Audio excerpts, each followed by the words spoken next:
आदाब, आप देख रहे हैं सहारा न्यूज़ नेटवर्क का उर्दू चैनल आलमी सहारा। दिन भर की खबरों के साथ हाजिर हूं मैं सैयद मेराज। आइए डालते हैं नजर अब तक की अहम खबरों पर।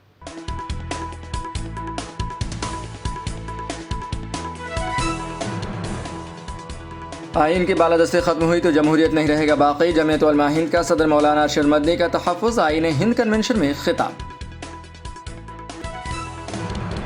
जमीयत उलमा हिंद के कन्वेंशन में उम्रा फर्जंदान तौहीद का सैलाब। वक्फ तरमीमी बिल और यकसा सिविल कोड पर मुकर्रीरीन ने हुकूमत को किया खबरदार। जम्मू कश्मीर असम्बली में PDP ने पेश किए रियासत के खुसूसी दर्जे और 370 की वापसी की तजवीज़। BJP ने किया एहतजाज और हंगामा। वज़ीर आला उमर अब्दुल्ला ने खुसूसी रियासत के दर्जे की मांग को बताया आवाम की आवाज़। महबूबा मुफ्ती ने BJP से पूछा हंगामा है क्यों बरपा। अल्मोड़ा में गहरी खाई में गिरी बस, 23 लोगों की मौत, 20 से ज़्यादा जख्मी। PMO ने किया मुतासिसीन के लिए इमदाद का ऐलान।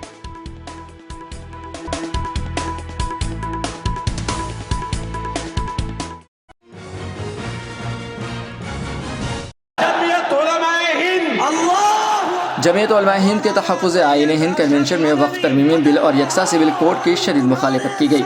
ये कन्वेंशन दिल्ली के गांधी इंडोर स्टेडियम में किया गया, जिसमें हज़ारों लोग शामिल हुए। जमीयत उलमा हिंद के सदर मौलाना अरशद मदनी ने अपनी तकरीर में हुकूमत को मुतनब्बा करते हुए कहा कि आइन जमहूरियत की बुनियाद का पहला पत्थर है। अगर आइन की बालादस्ती खत्म हुई तो जमहूरियत जिंदा नहीं बचेगी।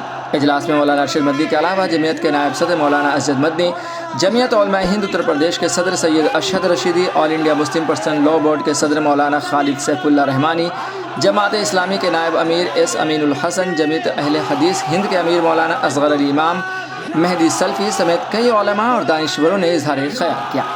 कन्वेंशन में मुख्तलिफ अहम मिली तंजीमों के जिम्मेदारान खासी तादाद में मौजूद थे। TDP के नायब सदर नवाब अमीर जान उर्फ अमीर बाबू ने इस अजलास में ख़ास तौर से शिरकत की। इस मौके पर औकाफ के तहफ़्फ़ुज़, दस्तूर और जमहूरियत की बका, यकसा सिविल कोड, मदारिस की हिफाजत और इसराइली जारहियत के ताल्लुक़ से 5 अहम करारदादें मंजूर की गई।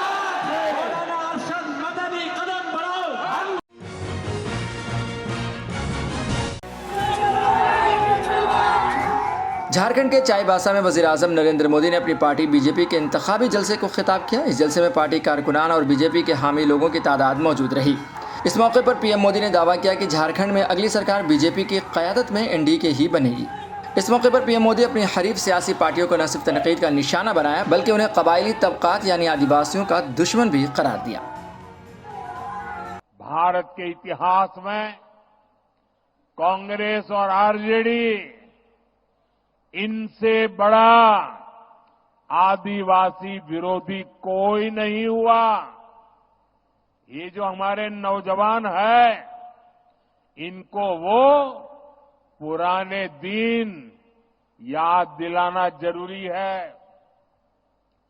80 के दशक में जब बिहार और दिल्ली दोनों जगह कांग्रेस की सरकार थी, झारखंड तब अलग नहीं हुआ था, बिहार का हिस्सा था। और तब क्या हुआ था, आप जरा अपने माता पिता, अपने दादा दादी से पूछिए, अपने गांव के बुजुर्गों को पूछिए, उनको गुवा गोलीकांड जरूर याद होगा। जिस तरह की बर्बरता अंग्रेजों ने की थी, वैसी ही बर्बरता यहां कांग्रेस सरकार ने आदिवासियों का खून बहा करके थी। यहां कांग्रेस सरकार ने हमारे आदिवासी भाइयों को गोलियों से भून दिया था। हमारे वो आदिवासी पूर्वज सिर्फ अपना हक मांग रहे थे, वो अलग झारखंड राज्य मांग रहे थे। मत भूलिए, तब RJD के नेता भी कहते थे कि झारखंड उनकी लाश पर बनेगा। आपकी आकांक्षाओं से, आपके सपनों से इतनी ज्यादा नफरत है इन लोगों को, और देखिए, जो आरजेडी झारखंड बनाने को सहमत नहीं था, झारखंड बनाने की बात करने वालों को कुचलना चाहता था, उस आरजेडी की गोदी में कौन बैठा है? जेएमएम जाकर के उनकी गोदी में बैठ गया है। आज मैं इस चुनाव अभियान में पहली बार आया हूं और ये मेरी दूसरी रैली है और दोनों रैली को देखने के बाद मैं दावे से कहता हूं कि भारतीय जनता पार्टी एनडीए इतिहास में मिले हुए किसी भी परिणाम से और अधिक सीटों के साथ सरकार बनाएगी।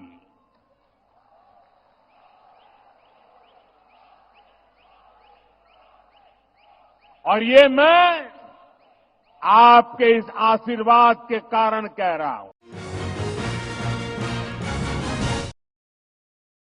झारखंड में वजीर आला हेमंत सोरेन के नाम की तजवीज पेश करने वाले मंडल मुर्मू बीजेपी में शामिल हो गए हैं। उनके इस कदम को झारखंड कांग्रेस के साबिक सदर राजेश ठाकुर ने अफसोसनाक करार दिया। उन्होंने मुर्मू के इस कदम को बीजेपी के दबाव और तोड़ जोड़ की सियासत का नतीजा बताया है। कि पहले जो मंडल मुर्मू जी हैं, उनको एक सम्मान आदरणीय हेमंत सोरेन जी ने दिया था कि एक स्वतंत्रता सेनानी के वंशज होने के नाते उनको अपना प्रस्तावक बनाया था।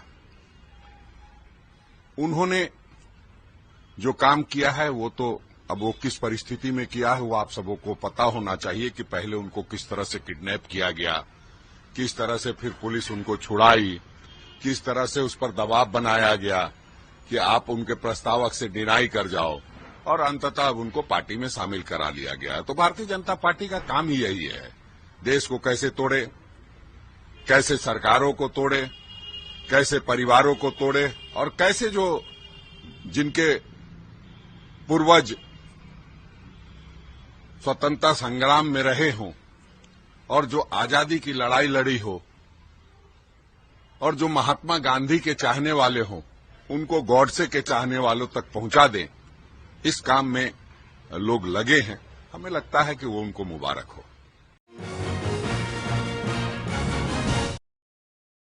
मंडल मुर्मू के बीजेपी में शामिल होने पर रांची से जेएमएम के उम्मीदवार महुआ माझी का रद्देअमल भी सामने आया। उन्होंने कहा कि बीजेपी की ऐसी कोशिशों से हमें कोई फर्क नहीं पड़ने वाला है। देखिए, बीजेपी तो हमेशा इस तरह की चीजों में ही लगी रहती है, उसको विकास से कोई मतलब नहीं है। कहां से तोड़ के लाएंगे, कहां से फोड़ के लाएंगे, किसको डिस्टर्ब करेंगे, इस तरह के तिकड़म ही भिड़ाते रहते हैं। तो इससे कोई फर्क पड़ने वाला नहीं है। माननीय हेमंत सोरेन जी के कार्यों से हम झारखंड की जनता खुश है और वो चाहती है कि ऐसे ही नेता उन्हें मिले जो उनके बारे में सोचे। भाजपा के कार्यकाल में महिलाओं की तस्करी अपने चरम सीमा पर थी, इन्होंने उसे रोका, उन महिलाओं को यहाँ वापस लाकर उन्हें इज्जत के साथ रोजगार से जोड़ने का काम वो कर रहे हैं। मैया सम्मान योजना देकर उनको सपोर्ट दे रहे हैं ताकि वो अपने पैरों पर खड़ी हो जाए। उनको ट्रेनिंग दे रहे हैं कुटीर उद्योग से जोड़ने के लिए, इतना लोन सब्सिडी, और मैया सम्मान योजना अभी 1000 से बढ़ के 2500 होने जा रहा है। तो ये सब कुछ और भी, जैसे इलेक्ट्रिसिटी फ्री 200 यूनिट तक 1400 रुपए हर महीने बच रहे हैं, क्योंकि जनता को सुविधा चाहिए, उनके लिए सोचने वाला नेता चाहिए। भाजपा को यहाँ पर करीब 17-18 साल तो उन्होंने सरकार बनाया, 2000 साल से लेके 24 के अंदर। उस समय उन्होंने कुछ नहीं किया, एक भी कार्य आप बताइए कि जो उन्होंने झारखंड के को आगे बढ़ाने के लिए किया। अब जब हमारी सरकार अच्छा काम कर रही है तो फिर उसके पीछे पड़ी है हाथ धोकर। देखिए, बीजेपी तो महुआ माझी ने हिमंत बिस्वा शर्मा के घुसपैठ वाले बयान पर भी रद्देअमल का इजहार किया। उन्होंने कहा कि अगर किसी दूसरे देश से लोग यहाँ आ रहे हैं तो मरकजी हुकूमत का मसला है, रियासत का नहीं। मरकजी हुकूमत यहाँ घुसपैठ रोकने में नाकाम है तो मरकजी वजीर दाखिला को इस्तीफा दे देना चाहिए। चुनाव घुसपैठियों को लात मार के भगाने का यह चुनाव है और इसीलिए हम लोग सब एक साथ मिलके भारतीय जनता पार्टी का सरकार इस बार झारखंड में बनाना है। मैम, बांग्लादेश घुसपैठियों का मसला, कल जो गृह मंत्री थे उन्होंने जो संकल्प पत्र जारी किया उसमें कहा कि अगर उनकी सरकार बनती है तो जो भी घुसपैठ हुए हैं उन सबको बाहर किया जाएगा। देखिए, सबसे बड़ी बात कि घुसपैठ की जो कोई अगर समस्या वो कह रहे हैं तो वो केंद्र सरकार का होना चाहिए कि अगर किसी दूसरे कंट्री से कोई इंटर कर रहा है तो ये राज्य की समस्या नहीं है, केंद्र की समस्या है। केंद्र नाकामयाब है इसको रोकने में, तो केंद्र में जो होम मिनिस्ट्री है उनको रिजाइन करना चाहिए कि भाई आपने अपनी भूमिका नहीं निभाई। और दूसरी बात कि असम के रास्ते अगर हो रहा है घुसपैठ तो असम के मुख्यमंत्री जिम्मेदार हैं, वो झारखंड को क्यों कह रहे हैं? ये बड़ा ही हास्यास्पद है, कुछ भी कह देते हैं, कोई सिर पैर नहीं रहता उनका। साथ साथ ये भी कहा है कि जो यूसीसी अगर लागू होता है तो उसमें ट्राइबल्स को बाहर रखा जाएगा। देखिए, ये मैंने कहा ना, भाजपा का एकमात्र एजेंडा है धर्म के नाम पर लोगों को लड़ाना, लोगों के मन में नफरत पैदा करना और अशांति फैलाना, और इसके लिए इस तरह के जुमले ठीक है चुनाव के पहले ये लोग इस्तेमाल करते हैं। एक आखिरी सवाल में, प्रधानमंत्री आज झारखंड में रहेंगे, चाईबासा में, और गढ़वा में उनका दौरा है, कैसे देखते हैं? चुनाव के समय में सब लोग अपना अपना दौरा करते हैं। एमपी इलेक्शन में भी प्रधानमंत्री जी बार बार आए थे, लेकिन क्या फर्क पड़ा, क्या हुआ नहीं हुआ आपको अच्छी तरह से पता है। Thank you.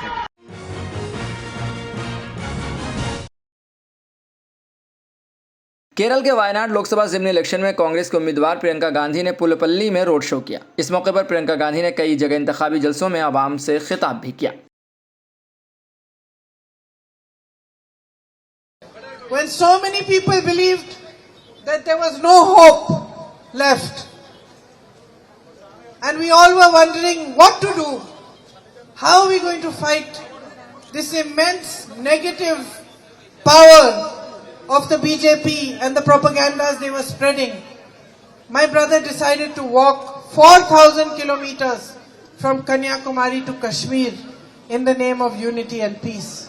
It's you who gave him the courage to do that, the strength to do that, to walk 4,000 kilometers and then to travel from Manipur to Mumbai, another 4,000 kilometers, speaking of peace, of love and brotherhood, in an atmosphere where hatred was being spread, anger was being spread, and divisions were being spread between the people of India. And you gave him that strength and courage. You recognized his fight for what was right and for the truth, because you are the people of Wayanad. You have a history of freedom fighters who fought the British for free India. ബ്രിട്ടീഷുകാർക്കെതിരെ ഒരു സ്വതന്ത്ര ഇന്ത്യക്ക് വേണ്ടി പോരാടിയ സ്വാതന്ത്ര്യ സമര സേനാനികളുടെ ഒരു ചരിത്രം നിങ്ങൾക്കുണ്ട്. You have a culture and a tradition of unity. നിങ്ങൾക്ക് ഐക്യത്തിന്റെ ഒരു സംസ്കാരവും ഒരു പാരമ്പര്യവും നിങ്ങൾക്കുണ്ട്. Whether it is Muslims, Christians, Hindus, all of you have lived here peacefully and known and understood that progress can only come if all of you live peacefully together. You have a famous church here also, the Nadavayal Church. നിങ്ങൾക്ക് ഇവിടെ വളരെ പ്രസിദ്ധമായ ഒരു നടവയൽ പള്ളിയുണ്ട്. And your Puthari Mahotsavam, right? Puthari Mahotsavam is also very famous. Again, this is a festival that brings everybody together. This land of yours has a very rich history, a rich tradition, so much natural beauty, so much potential. നിങ്ങളുടെ ഈ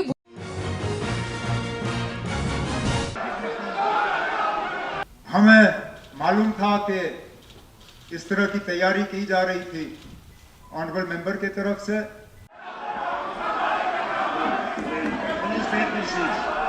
मैं अब आपसे गुजारिश करता हूं कि आप मेहरबानी करके हाउस को फिलहाल। जम्मू कश्मीर की नौ मुंतखब असम्बली के पहले इजलास में पहले दिन पीडीपी के एमएलए वहीदुर रहमान पारा ने जम्मू कश्मीर के खुसूसी दर्जे की बहाली और आर्टिकल 370 की वापसी की तजवीज़ पेश कर दी। बीजेपी के अरकान ने इसकी मुखालिफत की और हंगामा शुरू कर दिया। इसके बाद वज़ीर आला उमर अब्दुल्ला ने कहा कि जम्मू कश्मीर के लोग 5 अगस्त 2019 को लिए गए फैसले को तस्लीम नहीं करते हैं। अगर उन्होंने इसे कबूल किया होता तो आज के नतीजे अलग होते।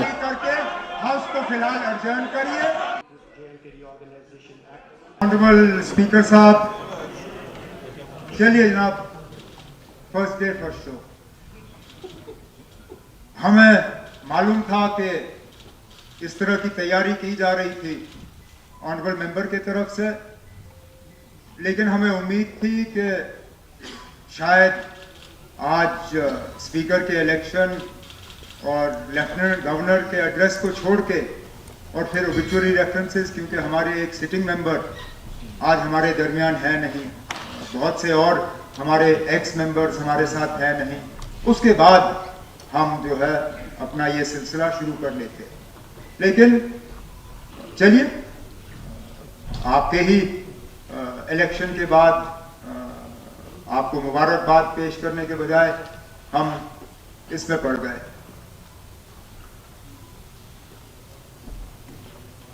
मैं सियासी तकरीर आज करना चाहता ही नहीं था, इसलिए मैंने कोई सियासी बात शुरू में की नहीं। हालांकि मेरे मेंबरों की तरफ से जो कहा गया गलत नहीं कहा गया था। मैं इसलिए पहले नहीं उठा क्योंकि हाउस का ये तरीका रहता है कि पहले बाकी ऑनरेबल मेंबर्स बोलते हैं, फिर लीडर ऑफ द ऑपोजिशन बोलता है और उसके बाद लीडर ऑफ द हाउस बोलता है। मैं उठा इस उम्मीद के साथ कि मेरे बोलने के बाद, क्योंकि मैंने पूरे हाउस की तरफ से बात की, हाउस एडजर्न होगा और हम दोबारा लेफ्टिनेंट गवर्नर साहब का खुतबा सुनने के लिए जमा होंगे। लेकिन चलिए, थोड़ा सा रिवर्स हुआ और बीच में अब सियासत आ गई। सियासत करना, इसके अलावा तो शायद कुछ मेंबरों के पास और कोई चारा होगा नहीं।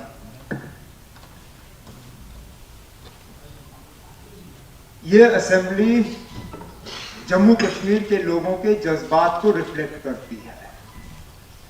हकीकत यह है कि जम्मू कश्मीर के लोगों ने 5 अगस्त 2019 के फैसले पे अपना मोहर नहीं लगाया है। अगर लगाया होता तो नतीजे अलग होते।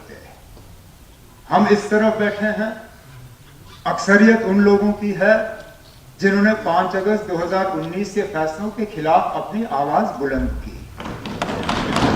अब हाउस इसको किस तरह रिफ्लेक्ट करेगी, इस पर किस तरह बातचीत होगी, इसको किस तरह रिकॉर्ड पे लाया जाएगा, ये एक सिंगल ऑनरेबल मेंबर तय नहीं करेगा। आगे जाके जब प्राइवेट मेंबर बिजनेस का सिलसिला शुरू होगा मेन सेशन में, तब इंडिविजुअल ऑनरेबल मेंबर्स जो लाना चाहे वो लाएं। लेकिन फिलहाल इस सेशन में हाउस की तरफ से क्या बात होगी, क्या रेजोल्यूशन लाया जाएगा, क्या किया जाएगा, वो गवर्नमेंट ट्रेजरी बेंचेस तय करेगी आपकी इजाजत के साथ। तो जो रेजोल्यूशन आज लाया गया है उसकी कोई मतलब अहमियत नहीं है। वो मां सिवाय बदकिस्मती से कैमरास को दिखाने के अलावा उसका और कोई मकसद नहीं है। अगर मकसद होता तो शायद ये लोग हमारे से मशवरा करके तय करते कि हाउस की तरफ से क्या बात आनी चाहिए। अब छोड़िए, छोड़िए,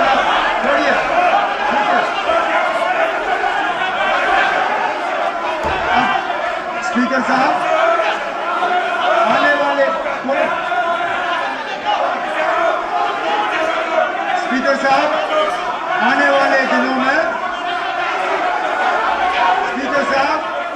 आने वाले दिनों में आपके साथ मशवरा करने के बाद हाउस के तरफ से एक प्रपोजल आ जाएगा जिस पर बहस होगी और फैसला होगा। मैं अब आपसे गुजारिश करता हूं कि आप मेहरबानी करके हाउस को फिलहाल एडजर्न करिए। गिलास साहब आप तशरीफ रखें। मैं आपसे भी गुजारिश करना चाहता हूं, आप सुनने के लिए तैयार हैं?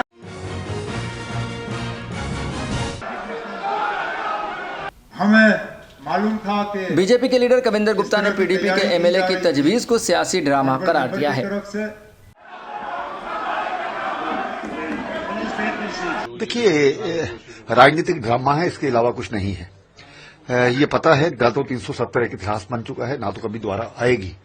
हालांकि चीफ मिनिस्टर ने भी इसके बारे में बात कह दी है कि जो पीडीपी के बारे में, तो भारतीय जनता पार्टी ने तो विरोध करना स्वाभाविक बात है। 370 को भूल करके जम्मू कश्मीर के विकास के लिए काम करना चाहिए। मुझे लगता है पीडीपी को भी ये सलाह की जरूरत है। देखिए, भारतीय जनता पार्टी पहले से ही कह चुकी है, हमारी केंद्र सरकार का भी यही मानना है, लेकिन उपयुक्त समय जिस प्रकार से कभी कभी शांति व्यवस्था में कोई खलल ना पड़े, इसलिए ये जरूरी है। केंद्र इसके लिए प्रतिबद्ध है। माननीय प्रधानमंत्री जी, माननीय गृह मंत्री जी संसद में कई बार इस पर कह चुके हैं, लेकिन उपयुक्त समय आने दीजिए। तो असेंबली में जो ये रेजोल्यूशन लाने की कोशिश हो रही है, इसका कोई औचित्य नहीं है। ना तो मुझे लगता है कि सरकार को भी इस बात को समझना चाहिए कि ये ला करके आपस में कंट्रोवर्सी क्रिएट करने का एक तरीका है, इससे ज्यादा कुछ भी नहीं।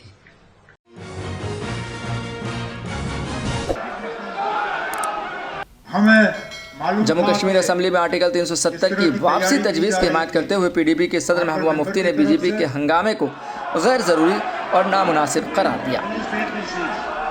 मैं अब आपसे गुजारिश करता हूं, पीडीपी की तरफ से आर्टिकल 370 पे रेजोल्यूशन लाया गया तो काफी हंगामा हुआ, क्या कहेंगे इसके बारे में?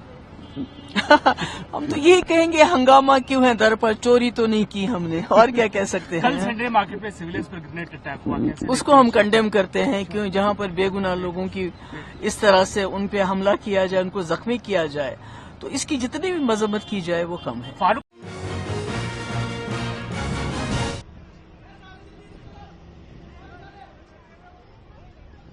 जम्मू और कश्मीर के राजौरी में सुंदर बनी कॉलेज को जम्मू के राजौरी शाहराह पर ठंडा पानी इलाके में नई बनी इमारत में मुंतकिल कर दिया गया। इस नई इमारत में स्टूडेंट्स के बेहतर सहूलियतें मुहैया की गई हैं।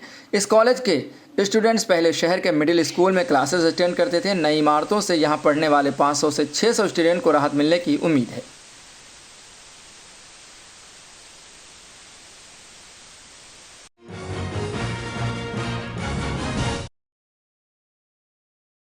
इलेक्शन कमीशन ने यूपी में ज़िमनी इंतखाबात के लिए वोटिंग की तारीख 13 नवंबर से आगे बढ़ाकर 20 नवंबर कर दी है। इस पर कांग्रेस के लीडर इमरान प्रतापगढ़ी ने रद्द-ए-अमल का इजहार किया। समाजवादी पार्टी के एमपी डिंपल यादव ने इलेक्शन की तारीख बदले जाने को हुक्मरान ग्रुप की बेचैनी से ताबीर किया है। क्यों, कारण क्या है? बताया जा रहा है कि कार्तिक पूर्णिमा की वजह से, क्योंकि अवकाश, तो क्या जब पहले डेट डिसाइड कर रहे थे तब अवकाश का पता नहीं था? त्योहार तो पहले से डिसाइड रहते हैं। दरअसल भारतीय जनता पार्टी उपचुनाव में बुरी तरह से हारने जा रही है, इसलिए परेशान है, और चुनाव आयोग पूरी तरह से भारतीय जनता पार्टी का सपोर्ट कर रहा है। उनके मनचाहे हिसाब से चुनाव तय कर रहा है, उनके मनचाहे हिसाब से डेट दे रहा है, उनके मनचाहे हिसाब से अधिकारी सुनिश्चित कर रहा है। ये चुनाव आयोग की निष्पक्षता पर बहुत बड़ा प्रश्न चिन्ह है कि आप ऐसे कैसे, बिल्कुल चुनाव जब नजदीक आ जाए तो आप डेट आगे बढ़ा सकते हैं। पहली चीज। दूसरी महत्वपूर्ण बात यह है कि वन नेशन वन इलेक्शन का ढिंढोरा पीटने वाली सरकार इस तरह से वन नेशन वन इलेक्शन कराएगी। आप बाई इलेक्शन साथ में नहीं करा पा रहे हैं 2 राज्यों के विधानसभा चुनावों के साथ, और आप बात कर रहे हैं वन नेशन वन इलेक्शन की। जनता ये झूठा जो ढिंढोरा पीटा जा रहा है उसको समझने की जरूरत है देश की जनता को, कि ये चंद सीटों के बाई इलेक्शन साथ नहीं करवा पा रहे हैं। और मुझे लगता है कि कितनी भी डेट आगे बढ़वा लें, जनता जान रही है कि भारतीय जनता पार्टी के लिए इन उपचुनाव में कुछ नहीं बचा है। सर, आप सभी दल अपनी जीत के दावे कर रहे हैं, क्या कुछ स्थितियां रहने वाली है इस बार इलेक्शन? जैसी अब सूचना आ रही है कि इलेक्शन का जो डेट्स हैं, जो वोटिंग डालने वाली, वो 20 तारीख कर दी गई हैं।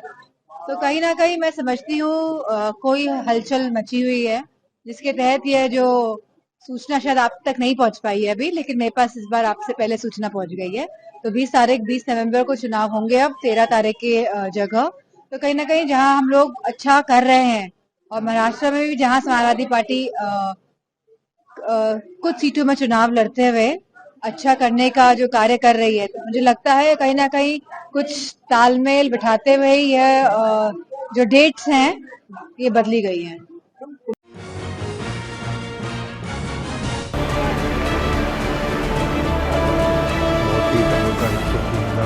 उत्तराखंड के अल्मोड़ा में हुए बस हादसे में 23 लोगों की मौत हो गई, जबकि 20 से ज़्यादा लोग जख्मी हो गए हैं। हादसे का शिकार हुई बस में 45 से ज़्यादा लोग सवार थे। हादसा बस के खाई में गिरने के सबब हुआ। जख्मियों को एयरलिफ्ट करके एम्स ऋषिकेश और सुशीला तिवारी अस्पताल हल्द्वानी ले जाया गया। एसडीआरएफ की टीम ने जाए हादसा पर पहुंचकर राहत रसानी का काम किया। पीएमओ की तख्फ से इस हादसे में मरने वालों के वारिसों को 2-2 लाख रुपए की इमदादी रकम देने का ऐलान किया गया है, जबकि जख्मियों के इलाज के लिए 50,000 रुपये दिए जाने का भी ऐलान किया गया है।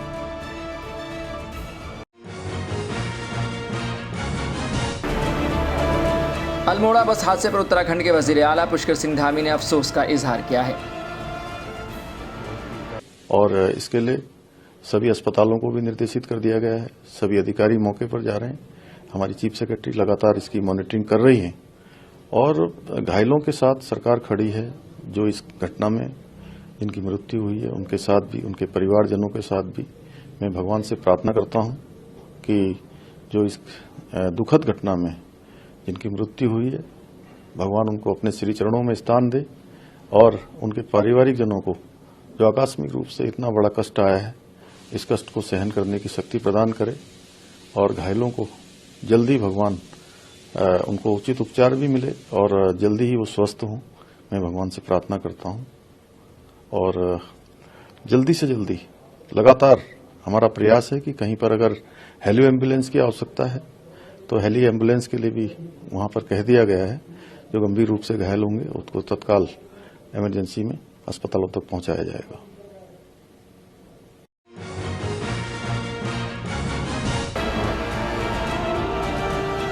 अल्मोड़ा बस हादसे पर कांग्रेस के लीडर और साबिक वजीर आला हरीश रावत ने भी रंज और अफसोस का इजहार किया।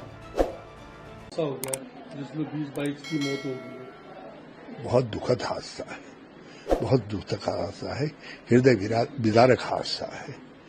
और अब हादसे के क्या कारण रहे हैं उसके तह में जाया जाएगा, लेकिन यह हादसा अपने आप में बहुत दुखद है। मैं मृतक परिवारों तक अपनी संवेदना प्रेषित करता हूं और जो घायल हैं उनका उपचार किया जाए। और राज्य को ये दिखाना चाहिए, मृतक उनके परिवारों के साथ राज्य पूरी तरीके से खड़ा दिखाई देना चाहिए। मृतकों के परिवारों के साथ उनको सहारा देना चाहिए।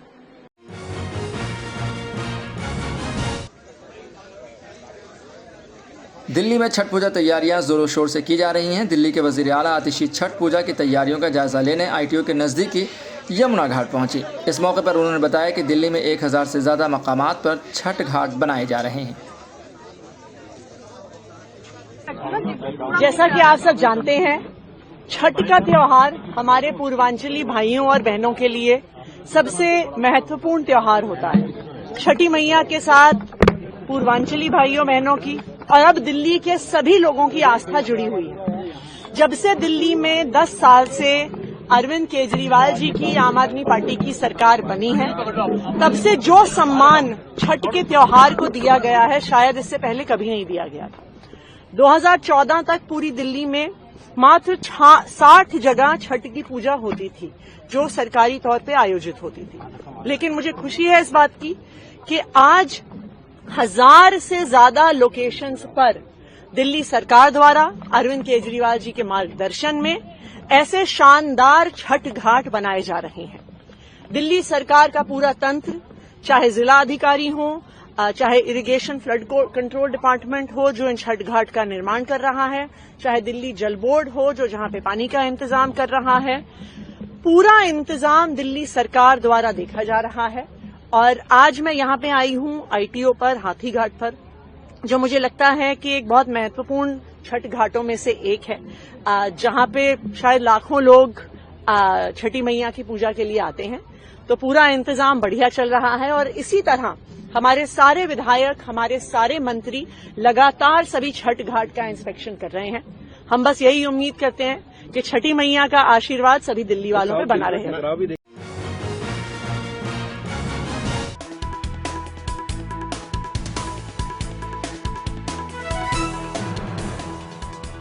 आइन की बालादस्ती खत्म हुई तो जमहूरियत नहीं रहेगा बाकी। जमीयत उलमा हिंद का सदर मौलाना अरशद मदनी का तहफ़्फ़ुज़ आइन हिंद कन्वेंशन में खिताब।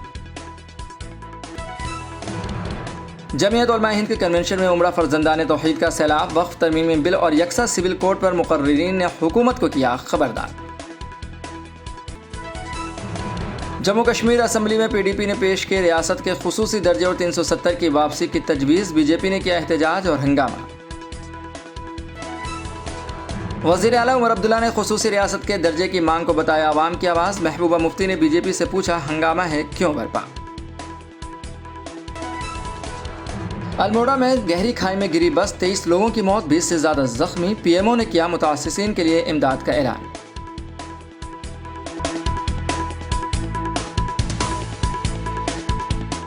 फिलहाल खबरनामे में इतना ही। हमें दीजिए इजाज़त और ताज़ा तरीन खबरों के लिए देखते रहें आलमी सहारा। सहारा प्रणाम।